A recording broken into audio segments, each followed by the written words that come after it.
un video más del Jacob donde nos dice AMLO el Magnífico que es penoso y es lamentable. Veamos de qué se trata y ahorita comentamos, ¿por qué no? Presidente Jacobo el de Cabé, de Noticiero en Redes. Buenos días. Tengo temas muy breves. ¿Qué opinión le merece lo sucedido en el INE con Lorenzo Córdoba? Ayer hubo un desplegado de las gobernadoras, gobernadores y la jefa de gobierno al respecto. Exigen democracia. ¿Y qué tanto se puede confiar en el Tribunal Electoral y en la Suprema Corte, presidente, cuando hemos visto decisiones arbitrarias y más en materia electoral como en este año en diversos casos? ¿Qué opinión le merece lo que está sucediendo? Pues es muy lamentable que esto suceda, pero tenemos que entender que se trata de un proceso de democratización que se está llevando a cabo en nuestro país. Vivíamos en un sistema político caracterizado por la simulación.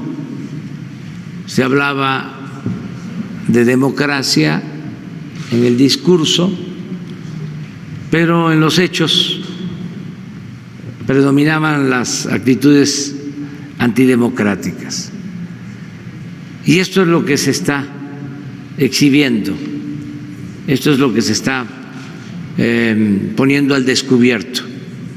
A partir de que se lleva a cabo un cambio verdadero, que ya no es el gatopardismo que se manifestó, se expresó en el año 2000, donde la gente pensaba que las cosas iban a cambiar y siguieron igual o peor. Ahora que de verdad hay un cambio o se está llevando a la práctica una transformación, pues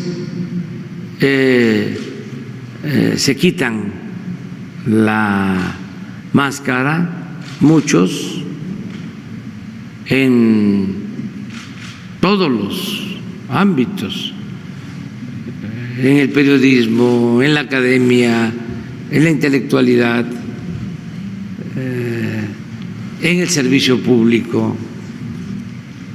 Los que se hacían llamar demócratas, pues están demostrando que no lo son, que todo era una farsa, porque esa era una de las características del antiguo régimen, la simulación. Y esto viene de lejos. Esto lo estableció el dictador Porfirio Díaz. Y la Revolución Mexicana, aun cuando fue profunda, no pudo arrancar de raíz estas prácticas, estos vicios. Se avanzó después de la revolución en el terreno económico, social, pero no en lo político. Siguió prevaleciendo la máxima de que la Constitución había que respetarla en la forma para violarla en el fondo. Del doble discurso, que tiene mucho que ver también con el pensamiento conservador.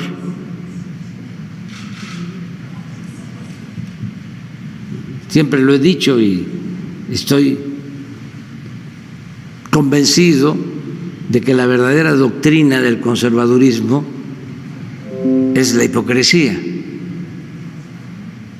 Entonces, por eso estamos ante esta situación tan lamentable de que un órgano electoral que debería de promover la democracia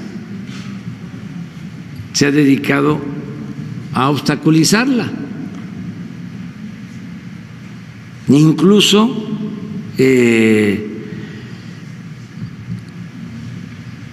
sin respetar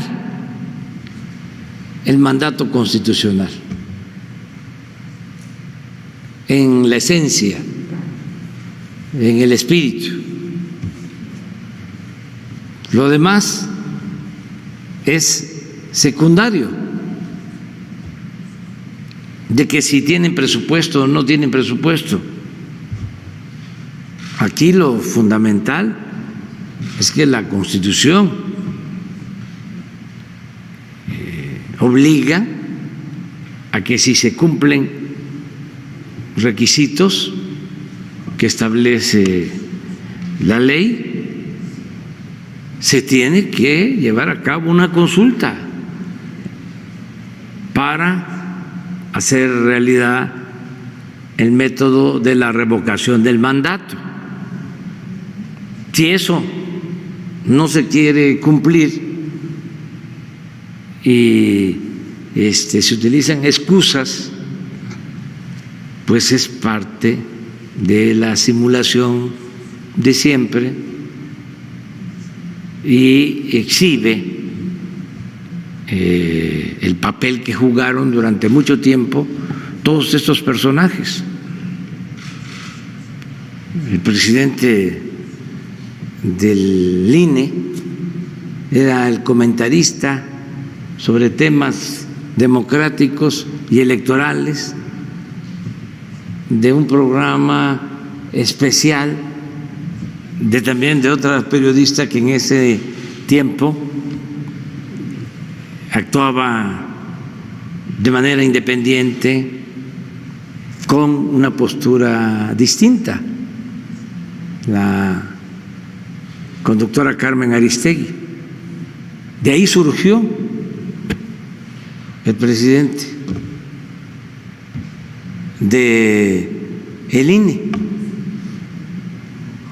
que era en apariencia lo más avanzado que había durante el periodo neoliberal, pero pues todo era una farsa. Ahora se está demostrando. También, afortunadamente, pues hay otras instancias, está el Tribunal Electoral, está la Suprema Corte, y no importa que se demore el proceso. Lo interesante, lo trascendente es de que se lleve a cabo para que se pueda establecer el precedente, para que podamos hablar de democracia participativa, que no nos quedemos nada más en la democracia representativa y que sea el pueblo el que en todo momento, como lo establece la Constitución, tenga el derecho de cambiar la forma de su gobierno. Es un principio democrático básico. Entonces, si se lleva a cabo la revocación del mandato, ya se establece este método democrático, este mecanismo de democracia participativa, y ya va a quedar hacia adelante y se va a ir convirtiendo en una costumbre, un hábito, y vamos a ir avanzando. Entonces, no es nada más por lo que a mí corresponde. Lo que me importa, y yo creo que nos importa a todos, es que se establezca el principio de la revocación del mandato, de que el pueblo pone y el pueblo quita. Si un gobernante fue electo por 6 años, pero a los 3 años ya no tiene la confianza del pueblo que lo eligió, que pueda el soberano, el pueblo, revocarle el mandato.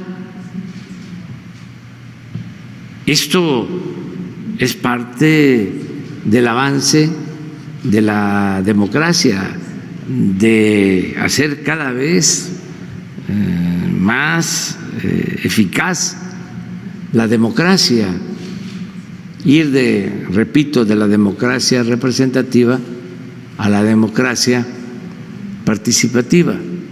Y esto es algo común en casi todos los países. Hay países europeos en donde cada 15 días los ciudadanos están votando, participando. La antigua democracia estadounidense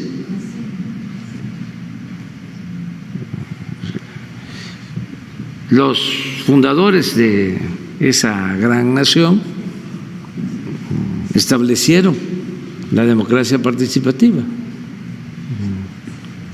Tocqueville habla muy bien de esto, de cómo se elegían jueces, y sigue sucediendo en algunas partes, autoridades, y todavía hay estados de la Unión Americana, ciudades, condados, en donde si en una ciudad van a tirar un árbol porque está afectando la línea eléctrica, se tiene que convocar a una consulta a los vecinos. Eso viene de lejos.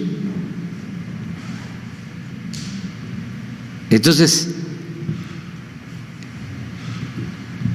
la revocación del mandato, la consulta popular, el plebiscito, el referéndum, son parte esencial de la democracia. Es lamentable, es penoso que el órgano electoral de nuestro país, en vez de permitir que haya facilidades, se oponga. Y si fuese un asunto de recursos, podría hasta decir lo que tengo, que dicho sea de paso no es poco, tienen un presupuesto de 13,000 millones de pesos. Voy a hacer un ahorro, pero ya ahorré todos los consejeros y el presidente del INE ganan el doble de lo que yo gano y tienen muchísimas prestaciones ahora de fin de año, aguinaldos y muchas prebendas, porque se ampararon cuando se aprobó la ley de que nadie ganara más que lo que recibe el presidente de la República. Ellos se ampararon y siguen ganando mucho dinero, bastante dinero. Pero bueno, sin reducir sus sueldos, sus prestaciones, deben de tener recursos, porque el presupuesto contempla fondos para elecciones y consulta, lo contempla, aún no en la cantidad que ellos están solicitando. Bueno, con esos recursos, y aunque dijeran no vamos a poder instalar 100,000, 200,000, 300,000, 500,000 casillas. Nos alcanza nada más para instalar 10,000, 20,000, 30,000, pero cumplir con el mandato constitucional. No puede ser que, esgrimiendo de que no tienen presupuesto, no quieran hacer la consulta. O eso es lo que se está interpretando, o por sus actitudes. Ojalá y esto se resuelva y no le hace que lleve tiempo. Podrían los del Tribunal Electoral resolver pronto. A mí sí me gustaría que no cambiaran la fecha. Es el 10 de abril, hay tiempo. 10 de abril,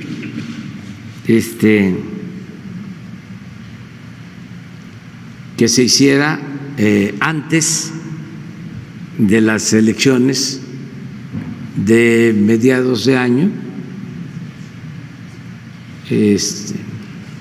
a no ser que quieran también políticamente pasar lo de la consulta después de las elecciones, porque entonces sí, pues sería muy evidente de que están violando la Constitución, porque se establece un término en la Constitución. Presidente, en ese sentido, el tema de la austeridad, nada más para enmarcar, si nos pudiera hacer favor de informarnos más ampliamente cuánto ha ahorrado su administración con este esquema de austeridad que no es replicado en estos órganos autónomos en primera instancia. En segunda, usted presentó en Tabasco una gráfica del porcentaje que ha variado del tipo de cambio del dólar a lo largo histórico. Quisiéramos saber si pudieran presentar algo similar, pero en quién es quién en el endeudamiento, es decir, cómo han ido endeudando las administraciones al país para conocer, tenemos derecho porque lo estamos pagando con nuestros impuestos, saber cómo han ido endeudando, qué porcentaje ha endeudado, por ejemplo, durante este siglo, cuánto se ha endeudado en nuestro país, cómo recibió usted, en qué condiciones. Esa sería una petición. Y para concluir, nada más desearle felices fiestas a usted, a su familia, a su equipo de trabajo, de parte de los seguidores del Noticiero en Redes. Gracias, presidente. Buen día. Pues sobre la gráfica de deuda, la tendríamos que preparar.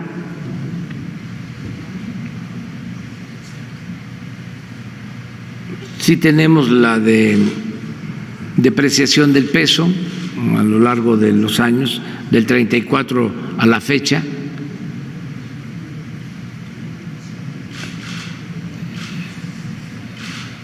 La podemos poner y puedo también explicar, aún cuando lo mejor sería una gráfica.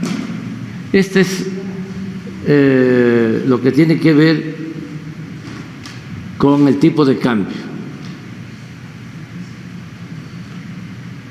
Y no está mal repetirlo, porque esto no se advierte en los medios convencionales. Ya ven cómo infundían miedo, ¿no?, de que si ganábamos iba a haber devaluación, fuga de capital, toda la guerra sucia. Por eso estoy muy contento con el triunfo en Chile, porque también Hubo mucha guerra sucia y el pueblo de Chile estuvo a la altura de las circunstancias. Hoy es un día especial, es un día para celebrar la democracia. Además del reconocimiento al canciller, pues todo coincide. Estaría muy contento el presidente François Mitterrand.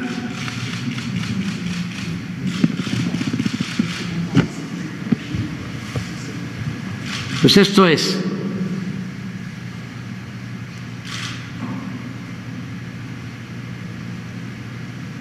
Y en el caso de la deuda, en términos cuantitativos, el presidente Calderón la recibió en 1.700.000.000.000 y la dejó en 5.2 billones, la incrementó 200%.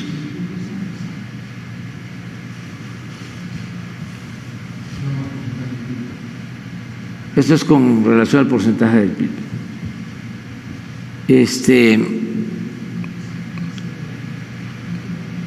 El presidente Peña la tomó en 5.2 billones y la dejó en 10.5 billones. Y con nosotros están 12 o 13 billones en términos cuantitativos. Ponla. Esto es con relación al producto. La verdad, la habíamos bajado el primer año, pero aquí nos vino la pandemia, se nos cayó 8.5 del Producto Interno Bruto y se nos fue la deuda para arriba. Pero ya vamos hacia abajo. De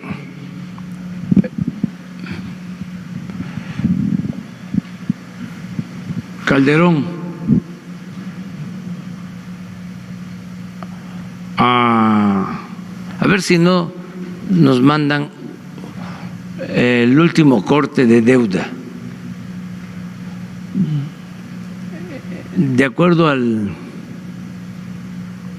PIB, de Fox a Calderón hubo un incremento en PIB, a lo mejor está aquí, como de 8 o 9 puntos.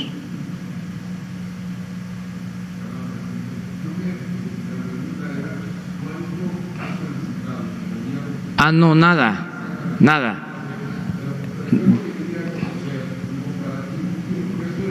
Comparado, disculpe usted, lo que le planteaba era saber cómo las administraciones fueron solicitando recursos. Digo, aquí en efecto se logra una disminución en un periodo, después viene la pandemia.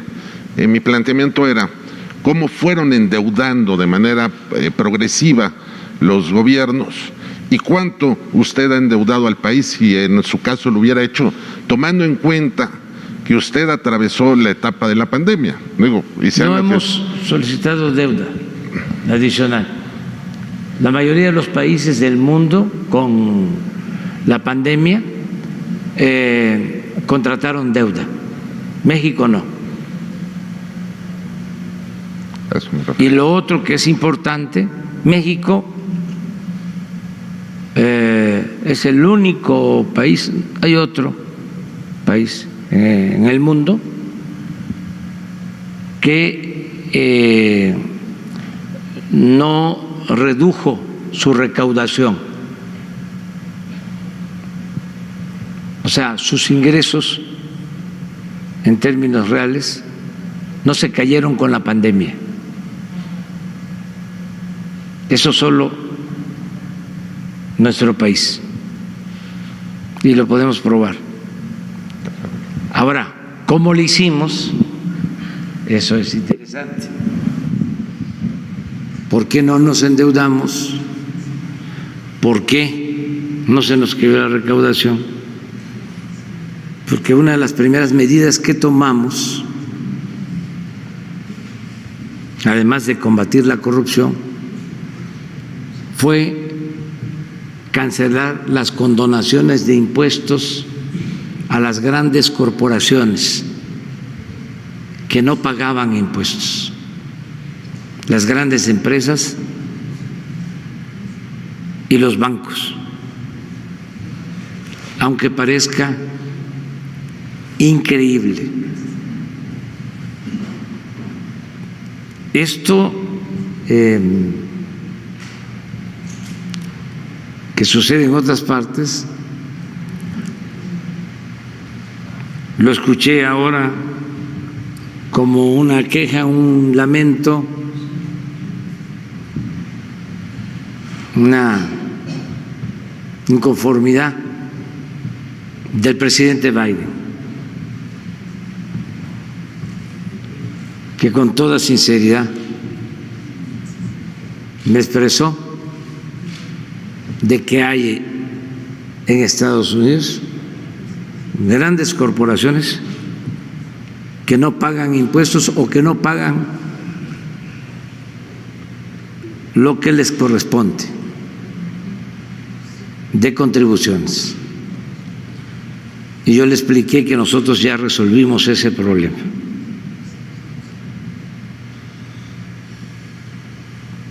Se reformó la Constitución y se estableció en el artículo 28 de que así como están prohibidos los monopolios, se prohíbe la condonación de impuestos. Y eso nos ha permitido tener una recaudación siempre arriba de lo estimado en la ley de ingresos que nos aprueba la Cámara de Diputados y la Cámara de Senadores.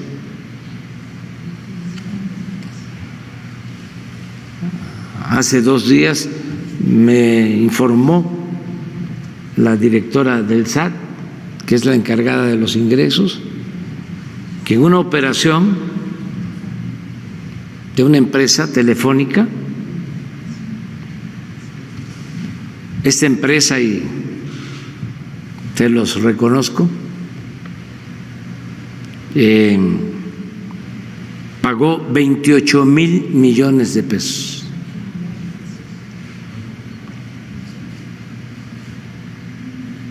Hace unos días.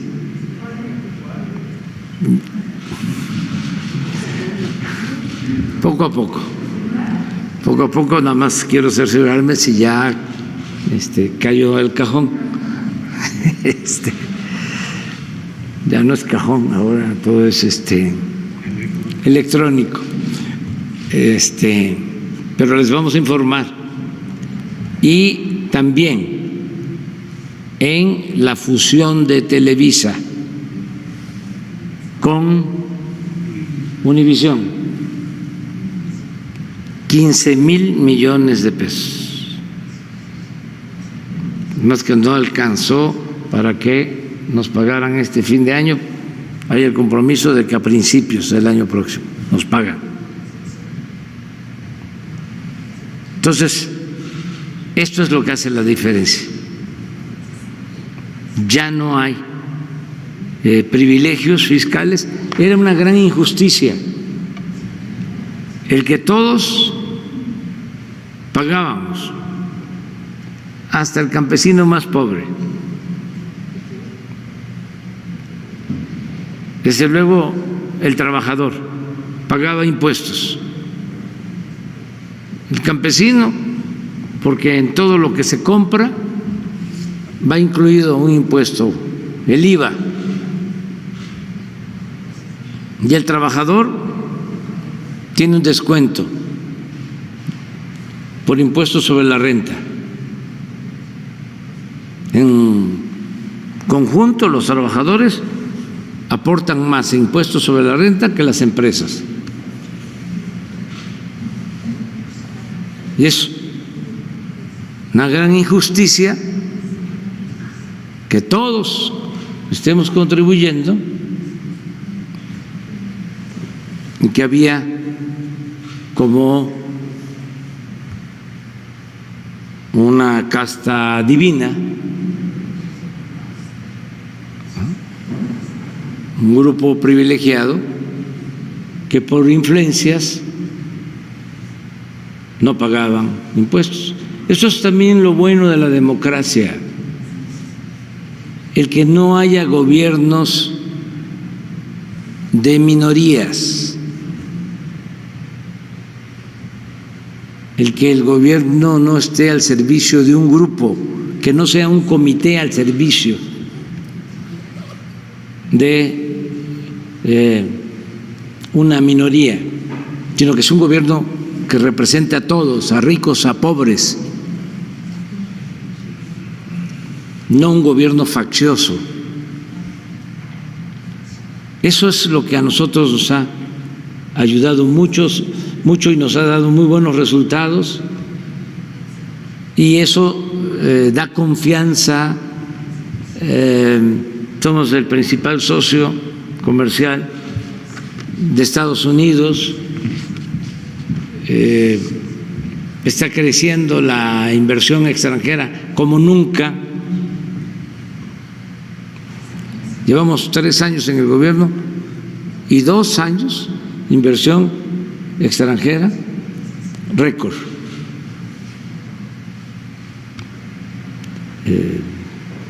Porque no se permite la corrupción, porque es un gobierno austero, porque hay un auténtico Estado de Derecho que no había. Lo que existía era un estado de chueco.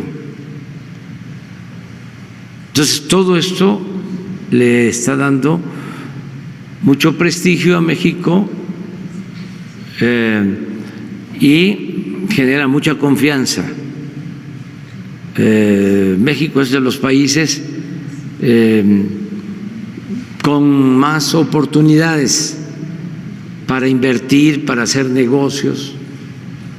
Nos ayuda mucho el que se haya firmado de nuevo el acuerdo comercial con Estados Unidos y que estemos avanzando en la firma del acuerdo comercial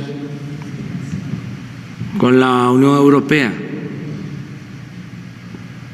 Pero vamos muy bien. A ver. Le reitero la